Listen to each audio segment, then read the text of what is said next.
Audio Jungle.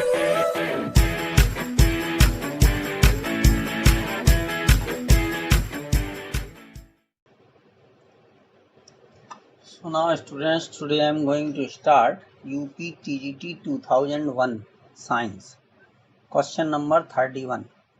सब अच्छे question है, हिंदी और इंग्लिश दोनों में लिखे हुए हैं स्टूडेंट। अब देखिए क्या है, the empty space between the plates of a capacitor is filled by a liquid of dielectric constant, यानी किसी संधारित्र की जो धारिता होती है वो C बराबर होती है एप्सिलॉन 0 A/D, ठीक है।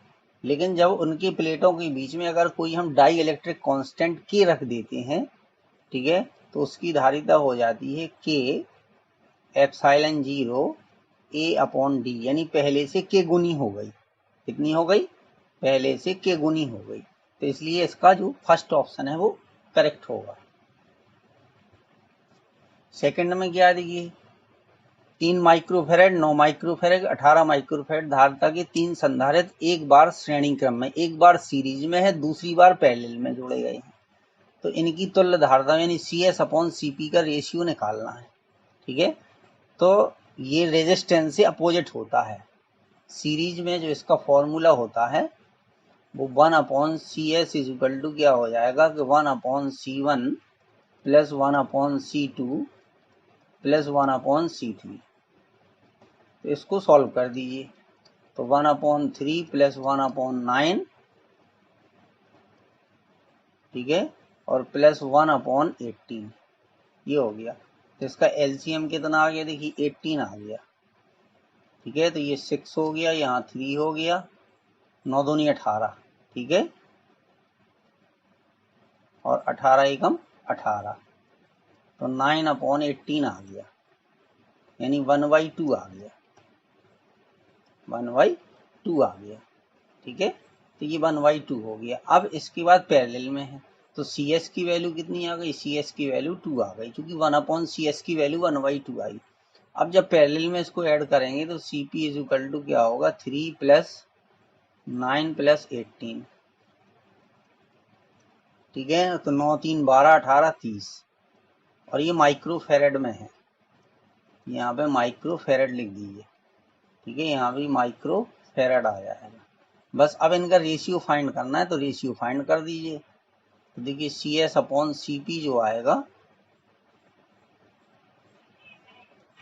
वो कितना हो गया, 2/30, ये 1/15 आ गया। तो 1:15 जो है आंसर है, तो इसका ऑप्शन ए करेक्ट हो गया, ठीक है। 33 में क्या, फ्यूज तार के एक टुकड़े में 15 एम्पियर धारा प्रवाहित, ये 15 लिखा है यहाँ पर, ठीक है, ये बीच में छूट गया था, ये इंग्लिश वाले में लिखा ही है 15 एम्पियर धारा प्रवाहित होने पर यह गल जाता है।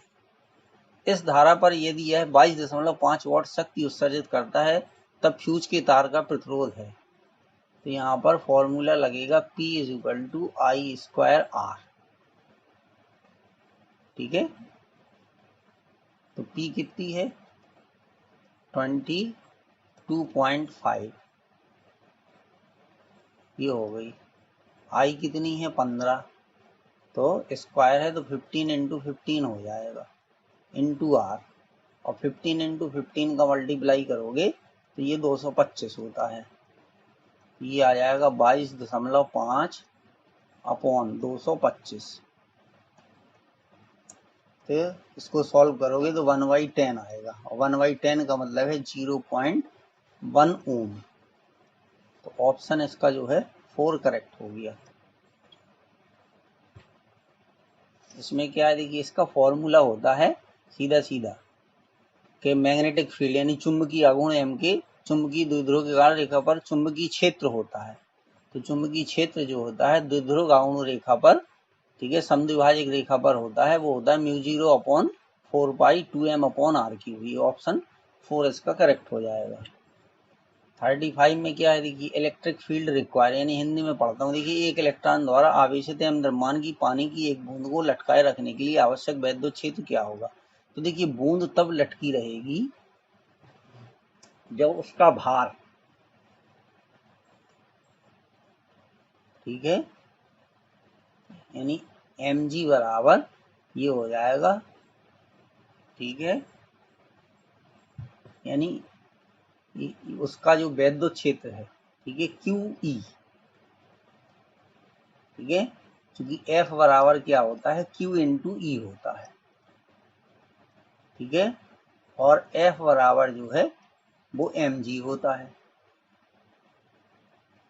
तो दोनों को इक्वल कर देंगे तो mg बराबर QE आ गया। अब यहाँ पर चूंकि ये इलेक्ट्रॉन के सेंस में कहा गया है तो Q की वैल्यू कितनी हो जाएगी, Q बराबर E हो जाएगा, Q is equal to E आ जाएगा। तो बस यहाँ से हमें E की वैल्यू निकालना है, E बराबर हो जाएगा mg अपॉन Q, Q की जगह पे E रख देंगे, ठीक है, तो mg अपॉन E, ऑप्शन पहला इसका जो है वो करेक्ट हो गया। 36, 37 दो दिए गए। अब यहाँ पर स्टूडेंट इस क्वेश्चन में थोड़ा सी प्रॉब्लम हो गई, ठीक है, यहाँ पे इसका मतलब होता है प्रतिचुंबकत्व,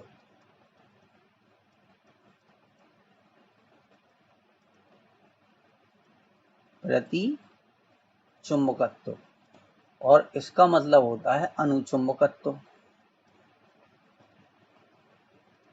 तो हिंदी में तो ऑप्शन सही लिखे हैं, ठीक है, अगर आपको कोई डाउट है तो आप कहीं से देख लीजिएगा। तो देखिए यहाँ पर क्या है, अनुचुंबकत्व, तो यहाँ पे पहले में अनुचुंबकत्व लिखा, यहाँ दूसरे में अनुचुंबकत्व है, ठीक है। तो चलिए उसको सॉल्व करते हैं, फिर आपको बताते हैं।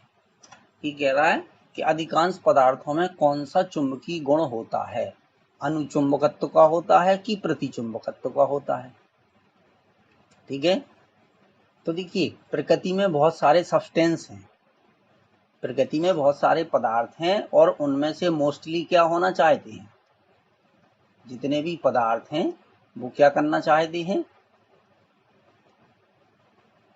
वो स्टेबल रहना चाहते हैं। कैसे, स्टेबल या स्थाई, ठीक है, स्टेबल या स्थाई रहना चाहते। तो ये स्टेबल और स्थाई कब होंगे, जब इनमें इलेक्ट्रॉन कैसे होंगे, पेयर्ड होंगे, जब इनमें इलेक्ट्रॉन पेयर्ड होंगे।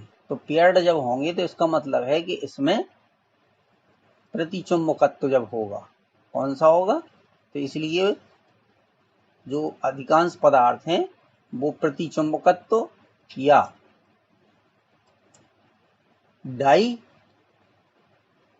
डाया मैग्नेटिज्म, ठीक है, की पोजीशन में रहना चाहते हैं। तो इसके हिसाब से ए आंसर होगा, और इसके हिसाब से, ठीक है, दोनों का मतलब एक ही है, लेकिन इसमें थोड़ा सा उनने फर्क कर दिया, उसको लिखने में कंफ्यूजन हो गया हिंदी इंग्लिश में।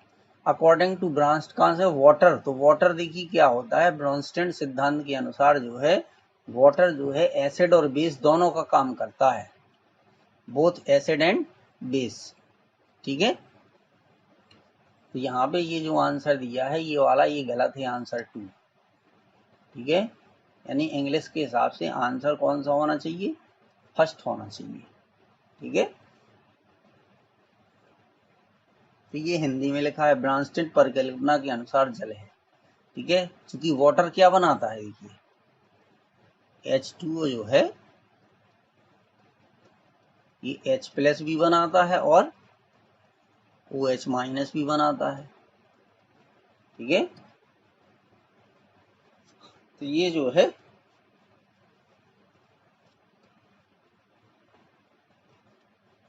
वाटर जो है दोनों का काम करता है, तो आप समझ लीजिए। अब 38 में क्या है, देखिए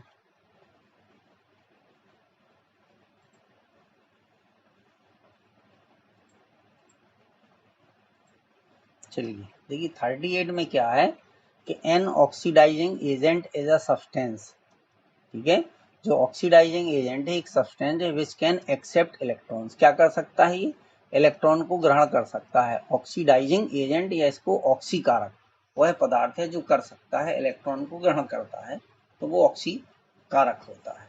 और जो इलेक्ट्रॉन दान करता है या प्रदान करता है, ठीक है, वो हमारा रिड्यूसिंग एजेंट या अपचायक कहलाता है।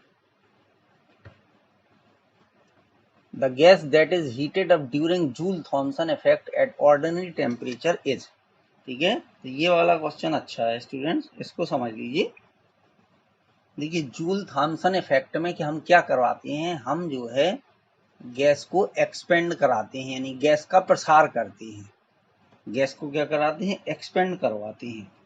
ठीक है, और किस में करवाते हैं, रुद्धोष्म प्रक्रम में कराते हैं। ये काम होता है एडियाबैटिक प्रोसेस में,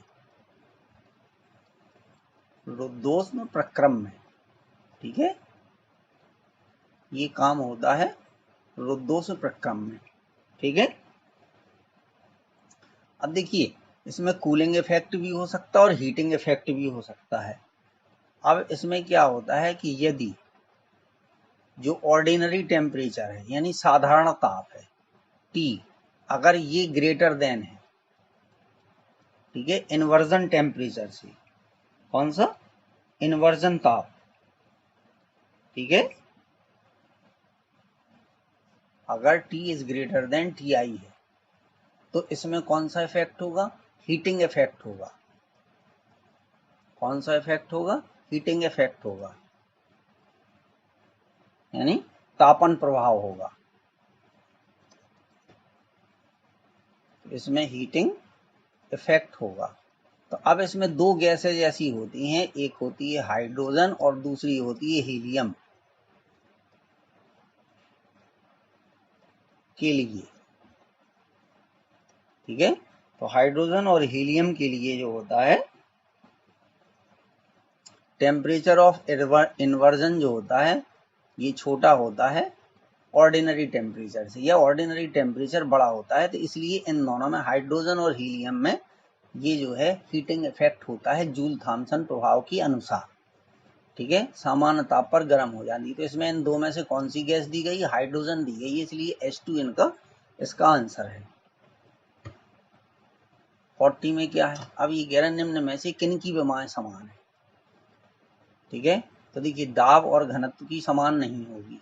ठीक है, इन दोनों की समान नहीं होगी। गुरुत्वीय विभव और ऊर्जा की समान नहीं होगी, विभव ये ऊर्जा है। अब है आवेग और संवेग। ठीक है, तो देखिए आवेग बराबर क्या होता है, आवेग बराबर होता है F इंटू टी, और संवेग P बराबर होता है M इंटू बी। ठीक है, तो अगर इनके मात्रक लिखें तो F का मात्रक होता है किलोग्राम मीटर बटे सेकेंड स्क्वायर इंटू सेकेंड। ठीक है, तो इसके सेकंड से इसके ये कैंसिल हो गया, तो किलोग्राम मीटर पर सेकंड आ गया। और m का मात्रक किलोग्राम होता है, द्रव्यमान का मात्रक होता है मीटर बटे सेकंड।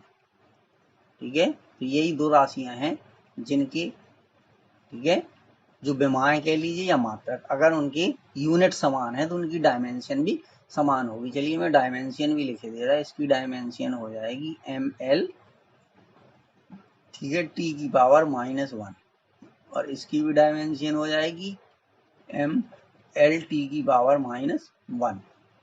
ठीक है, इस तरीके से ये क्वेश्चंस आपके कंप्लीट हो गए। तो इसका थर्ड ऑप्शन जो है वो करेक्ट है, इम्पल्स और मोमेंटम इनकी डायमेंशन सेम होंगे। Thank you students.